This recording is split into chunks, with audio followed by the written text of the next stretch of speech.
मैं दशरथ सिंह आपका आर्य स्कूल के ऑनलाइन क्लासेस में हार्दिक स्वागत करता हूं। आज जो टॉपिक है वो लेटर टू द एडिटर है। लेटर टू द एडिटर है वो 11th और 12th दोनों के लिए है। जो लेटर जो हमने पहले किए हैं बिजनेस लेटर, ऑफिशियल लेटर, ये जो थर्ड है वो है लेटर टू द एडिटर। पूरा मार्किंग मैंने बताया है कि 11th और 12th दोनों क्लास के लिए ये कैसे आता है, किस हिसाब से आता है। और लेटर जैसे भी आता है, लेकिन ये letter to the editor question जो 24 में जो आते हैं तो बिल्कुल मिलता है हमेशा, हर बार 99% मेरा जो ऑब्जर्वेशन है उसमें मैंने ये देखा है कि लेटर टू द एडिटर जरूर आते हैं। और कोई क्वेश्चन आए ना, लेकिन लेटर टू द एडिटर जरूर दिखता है मेरे को। ठीक है, तो ये क्वेश्चन बहुत इंपॉर्टेंट है, बहुत अच्छे तरीके से करना है आपको। ठीक है, अब इसका करने का तरीका क्या है? करने का तरीके में कोई चेंज नहीं है। बिजनेस लेटर, ऑफिशियल लेटर में भी हमने कोई फॉर्मेट में चेंज नहीं देखा था।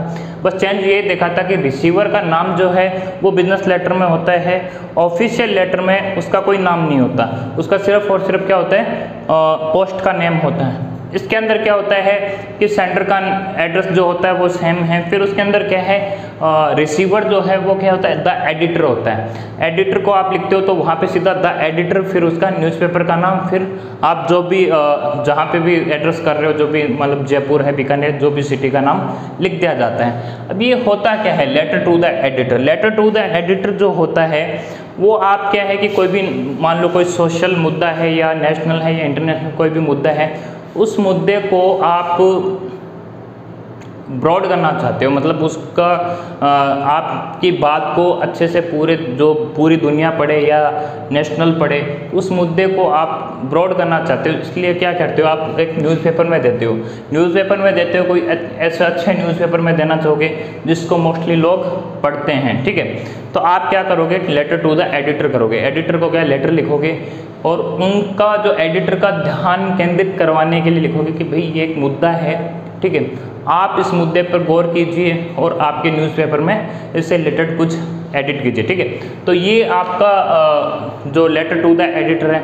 अब इसके अंदर एक चीज़ और है, मैंने कहा फॉर्मेट में कोई चेंज नहीं है। लास्ट में जाके हम जो योर्स फेथफुली, योर्स सिंसियरली की जगह क्या लिखा जाएगा, योर्स ट्रूली लिखा जाएगा, योर्स ट्रूली लिखा जाएगा। ठीक है, आप क्वेश्चन के ऊपर बात करते हैं। यू आर निकुन या Rani write a letter to the editor to the Hindustan Times, ठीक है, commenting on the influence of TV and internet on students. देखो, अब आपको जो सब्जेक्ट दिया वो पहले से दिया होता है, influence of TV and internet on students. तो आपको क्या है, तीनों क्वेश्चन दिए हैं, मैंने आपको तीनों क्वेश्चन बिल्कुल करने हैं।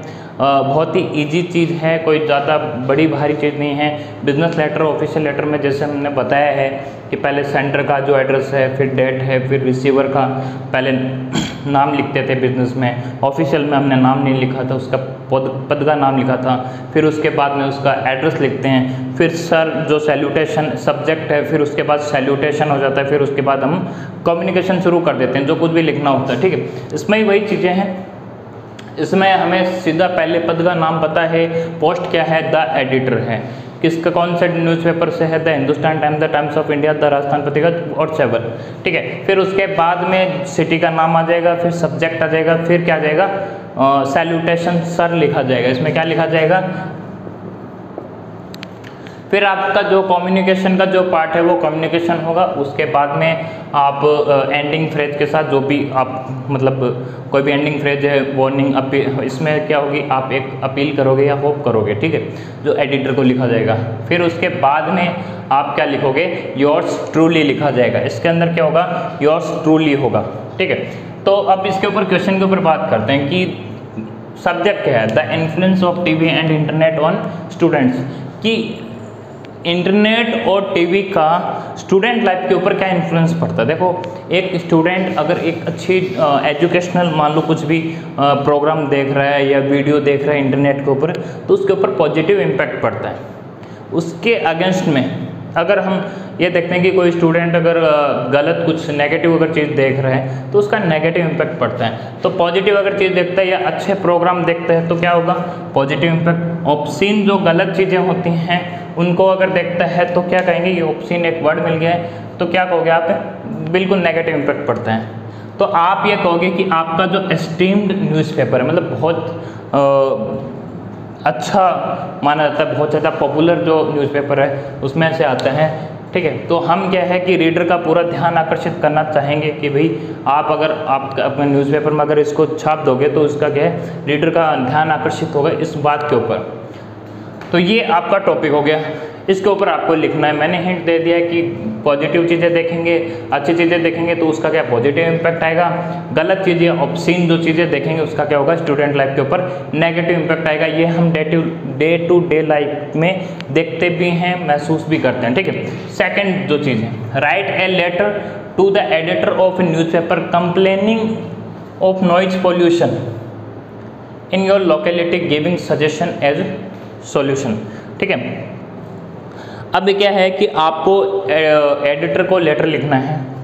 एडिटर को लेटर ये लिखना है कि भाई आपके जो लोकेलिटी है उसके अंदर क्या है, नॉइज पोल्यूशन है कि मतलब मान लो कुछ हाईवे एकदम जस्ट पास में होता है, आपके लोकेलिटी के एकदम जस्ट पास में, उससे क्या है कि बहुत सारे जो क्या कहते हैं व्हीकल्स हैं बहुत सारे निकलते हैं, उससे बहुत ज़्यादा नॉइज पोल्यूशन होता है, ठीक है।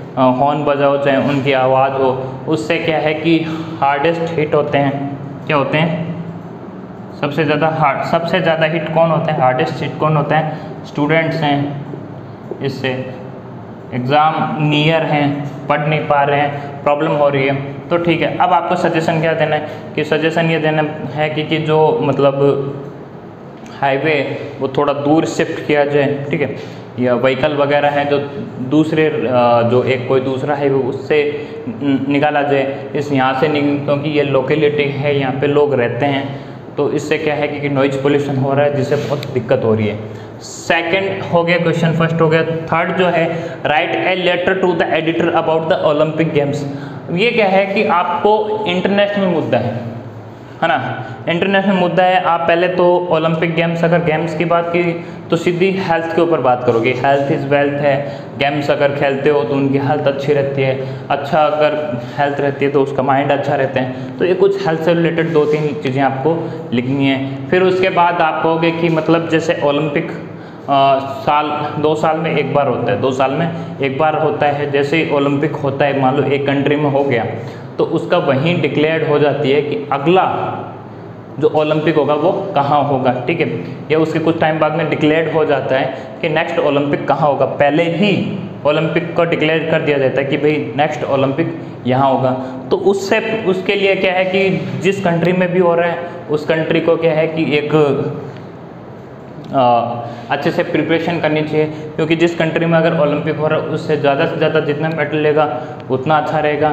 इंडिया में अगर पहले ओलंपिक हुआ था उसमें इंडिया ने कुछ ज़्यादा कुछ खास अच्छा परफॉर्मेंस नहीं दिया था, आप कुछ ऐसा लिख सकते हो। तो बेटर यही रहेगा कि जितने ज़्यादा मेडल्स वगैरह लिए जाएंगे जिस कंट्री से जिसमें अगर ओलंपिक हो रहा है तो बहुत अच्छा रहेगा, वो पहले से प्रिपरेशन करें, क्योंकि ओलंपिक की जो ऑर्गेनाइजेशन है वो पहले ही डिक्लेयर कर देती है कि ओलंपिक कब कहाँ होगा, ठीक है।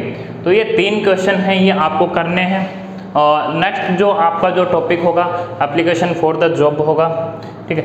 तो ये जो राइटिंग कंपोजिशन जो मैंने लिए हैं, पहले एडवर्टीजमेंट वगैरह लिए हैं, फिर ये ले रहा हूँ, ये क्या है कि इनको एक कम मत समझना, बहुत मायने रखते हैं। अगर 7 क्वेश्चन का अगर 12th क्लास की अगर बात करें तो 7 नंबर का क्वेश्चन है, लेकिन कम नहीं है, बिल्कुल कम नहीं है, क्योंकि 7 नंबर का क्वेश्चन भी बहुत मायने रख रहा है। आपका आर्टिकल का और स्पीच का एक क्वेश्चन बनता है, रिपोर्ट का फिर एक क्वेश्चन बनता है, फिर आपका लेटर का। तो 21 नंबर के क्वेश्चन हैं ये तीनों, आर्टिकल, स्पीच का एक, रिपोर्ट का एक, लेटर का एक, फिर आपका शॉर्ट कंपोजिशन का एक 4 नंबर का। तो 25 नंबर का जो राइटिंग कंपोजिशन है उसको बहुत अच्छे से क्लियर कर लीजिए। बुक्स हम बिल्कुल इनके बाद हम बुक्स को ही छेड़ेंगे, ठीक है। तो जितना जल्दी हो सके उसको हम करने की कोशिश कर रहे हैं, और आपको जो होमवर्क दिया जा रहा है उसको पूरा कीजिए, घर बैठे हो उसको पूरा यूटिलाइज कीजिए, आपको और कोई काम नहीं है, ठीक है। एक्सक्यूज ऐसे दुनिया में बहुत हैं, तो स्ट्रिक्टली आपको कहा जा रहा है कि ये आपको होमवर्क करना है, मेरे नंबर है उन पर सबमिट करवाना है, चाहे भाई 11th क्लास हो 12th क्लास हो। Thanks for watching.